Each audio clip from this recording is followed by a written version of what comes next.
केला बेचने वाली चुड़ैल। एक बार की बात है, जादूपुर नाम के एक गांव में करतब दिखाती एक औरत एक रेड्डी के लिए गांव में आती है। आइए आइए मेहरबान कदरदान, खाइए रोहड़ा के ताजे ताजे केले। कभी खाए नहीं होंगे ऐसे केले, पीले पीले केले खाइए। ये कहकर रोहड़ा हाथों में 4 केले लिए उन्हें सर्कल में जोर जोर से हवा में उछालती हुई करतब दिखाती है, जिसे देखकर आसपास के सारे बच्चे अपने अपने मम्मी पापा से उस औरत के पास जाने की जिद करने लग जाते हैं। पापा, ऐसा तो सर्कस में बॉल से होता है ना, ये आंटी तो केले से कर रही है। चलिए ना पापा, देखते हैं। रोहड़ा एक पतली सी तार पर चलती हुई केलों से करतब दिखाती है। आते जाते सभी लोग बाहर रुककर उसके करतब देखते हैं और वाह वाही करते नहीं थकते। जैसे ही एक आदमी पास आकर उसे पैसे देने लग जाता है, तब वो कहती है, अरे नहीं नहीं साहब, मैं करतब तो बच्चों के मन को बहलाने के लिए करती हूँ। धंधा तो मेरा केले का है। पीछे देखो मेरी रेड्डी, जो भी मेरे केले खाएगा मेरी तरह चुस्त दुरुस्त और तंदुरुस्त हो जाएगा। पता चलता है क्या कि मेरी उम्र 55 की है। अरे पर ऐसे ठंड के मौसम में कोई केला क्यों खाएगा? ये ऐसे वैसे केले नहीं है साहब, ये शरीर में गर्मी देते हैं, ठंड को दूर भगाए। जो भी रोहिणा के केले खाए। पापा, अगर मुझे केले नहीं मिले तो मैं घर नहीं जाऊंगी। तभी उसके पापा कहते हैं कि बेटा, केले ठंड में कभी गर्मी नहीं देते। ये सब कहने की बातें हैं, सामान बेचने का तरीका है इनका। पर पिंकी नहीं मानती। मैं केले खाऊंगी। पिंकी की जिद के आगे नत्थू हार जाता है और उसे केले खरीद कर दे देता है। पिंकी खुश होकर केले घर ले आकर खाती है। अब मैं भी करतब करूंगी, कितना मजा आएगा। जादुई केले। पिंकी पहला केला खत्म भी नहीं करती कि वो बेहोश हो जाती है। दूसरे केले से एक काला धुआं आता है और रोहड़ा चुड़ैल बनकर बाहर निकल आती है।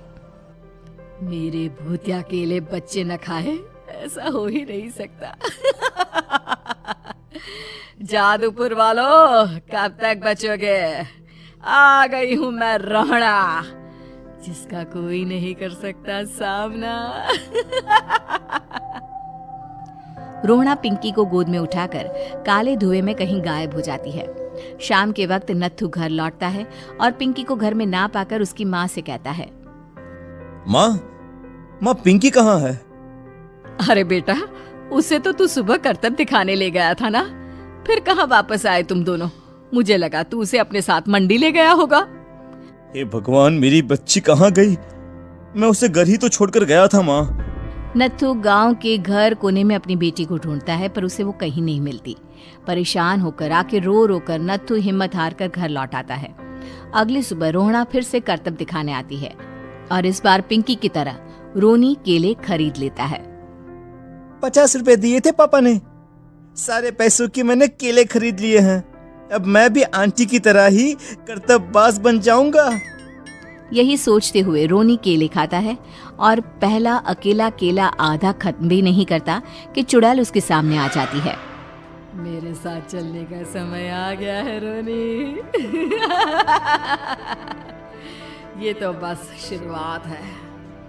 अब इस गांव के सारे बच्चे धीरे धीरे मेरे कब्जे में होंगे, एक बच्चा भी नहीं बचेगा। ये कहकर रोना रोनी को गोद में लेकर काले धुएं में अदृश्य हो जाती है। इसके बाद हर रोज गांव में से कोई ना कोई बच्चा गायब होता, पर ऐसा क्यों हो रहा है किसी को भी समझ में नहीं आ पा रहा था। रोज की तरह अपनी बेटी पिंकी की तलाश में नत्थू गांव के एक तालाब के पास बैठा रो रहा था। कहाँ गई मेरी पिंकी? शकुंतला के जाने के बाद एक वही तो मेरा सहारा थी। अरे उसकी आत्मा कोस रही होगी मुझे कि मैं अपनी बच्ची को संभाल भी नहीं पाया। नत्थू ये कहता हुआ रो ही रहा था कि तभी तालाब में से उसे शकुंतला की आवाज सुनाई देती है। कहाँ थी तुम शकुंतला? हमारी बच्ची और सारे गायब हुए बच्चे रोहड़ा के कब्जे में हैं। वो बच्चों को जो केले देती है उससे बच्चे बेहोश हो जाते हैं और उसके कब्जे में आ जाते हैं और वो उन्हें ले जाकर काली दुनिया में ले जाती है। पर वो ऐसा क्यों कर रही है? ये मैं नहीं जानती, पर उस दुनिया का रास्ता मैं आपको बता सकती हूँ। जहां ये नदी खत्म होती है वहां एक केले का पेड़ है, उसके नीचे एक दरवाजा है, वहीं से रास्ता जाता है उस दुनिया का। ये कहकर शकुंतला की आत्मा गायब हो जाती है। गांव के सभी लोग झुंड बनाकर उसी रास्ते से काली दुनिया में चले जाते हैं और वहां देखते हैं कि सारे बच्चे वहां काम कर रहे थे। पापा मुझे ले चलो यहाँ से। पापा पापा। सभी बच्चे अपने मम्मी पापा से लिपट जाते हैं। तो तुम लोग यहाँ तक आ गए? क्यों हमारे बच्चों को पकड़ लिया तूने? तुझे शिकार ही बनाना है तो ले, हम सब आ गए हैं, हमें खा ले। नहीं, मुझे बच्चे चाहिए। मेरे बच्चे के बदले तुम लोगों के बच्चे। क्या मतलब? मैं इसी गांव में रहने वाली एक औरत थी। केले की चोरी के इल्जाम में मेरे बेटे को गांव वालों ने इतना मारा कि वो मर गया। उसी दिन मैंने ठान लिया कि गांव वालों का भी वही हाल करूंगी। कुछ दिन बाद बेटे के चले जाने के दुख में मैं भी मर गई और मेरी भटकती आत्मा एक चुड़ैल बन गई। और फिर मैंने बदला लिया तुम सबके बच्चे छीनकर। बर्दाश्त नहीं कर पाए ना?